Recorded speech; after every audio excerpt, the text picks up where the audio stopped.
నమస్తే మిత్రులారా. నేను మీ శ్రీనివాస్ చౌహాన్, అడ్వకేట్.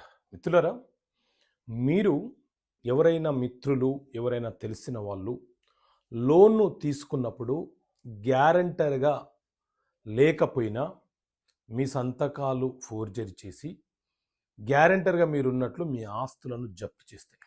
సో మిత్రులారా, విజయలక్ష్మి వర్సెస్ దేనా బ్యాంక్ అనే కేసులో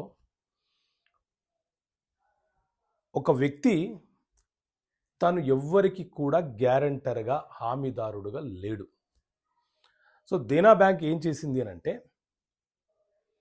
ఆ వ్యక్తి గ్యారంటర్‌గా ఉన్నాడని చెప్పి మనీ రికవరీ అనే కేసు ఫైల్ చేసి, అప్పు తీసుకున్న వ్యక్తితో పాటు పలానా వ్యక్తి గ్యారంటర్‌గా ఉన్నాడని చెప్పి, అతని పేరు మీద ఉన్నటువంటి ఆస్తులను జప్తు చేయమని చెప్పి న్యాయస్థానం నుంచి ఆర్డర్ తీసుకున్నది.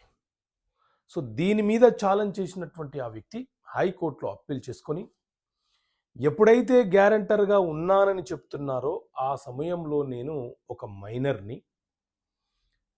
కింది న్యాయస్థానము సరైన ట్రయల్ నిర్వహించకపోవడం వల్ల, నేను మైనర్ అన్న విషయాన్ని కూడా కోర్టుకు చెప్పినా గ్రహించకపోవడం వల్ల నా ప్రాపర్టీని అటాచ్మెంట్ చేస్తూ తీర్పునివ్వడం జరిగింది.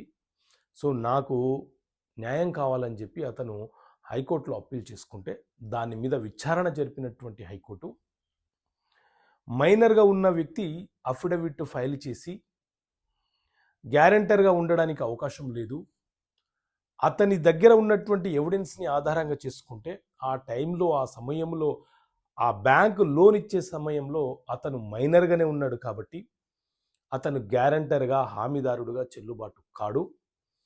అది ఫోర్జర్డ్ చేయబడినటువంటి సంతకం అని చెప్పి నిరూపణ జరగబడింది కాబట్టి ఆ గ్యారంటర్ యొక్క ఆస్తులు అటాచ్ చేయడానికి అవకాశం లేదు అని చెప్పి కింది కోర్టు ఇచ్చినటువంటి జడ్జిమెంట్‌ని న్యాయస్థానము రివోక్ చేసి పడేసింది.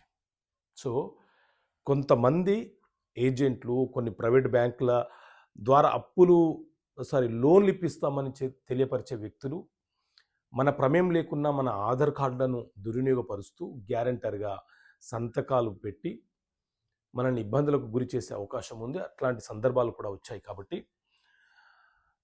ఈ కేసు మీకు చెప్పే ప్రయత్నం చేశాను. సో చట్టపరమైన అంశాల మీద అవగాహన పెంపొందించుకోవాలన్న ఉద్దేశంతో చట్టపరమైన సమస్యలకు పరిష్కారాలనే పుస్తకాన్ని మీ ముందు తీసుకురావడం జరిగింది. సో మిత్రులారా, ఈ బుక్ కావాలనుకుంటే ఇక్కడ కనిపిస్తున్న నెంబర్ కాల్ చేసి ఈ పుస్తకాన్ని మీరు పొందవచ్చు. ఓకే మిత్రులారా, థ్యాంక్ యూ. జై హింద్.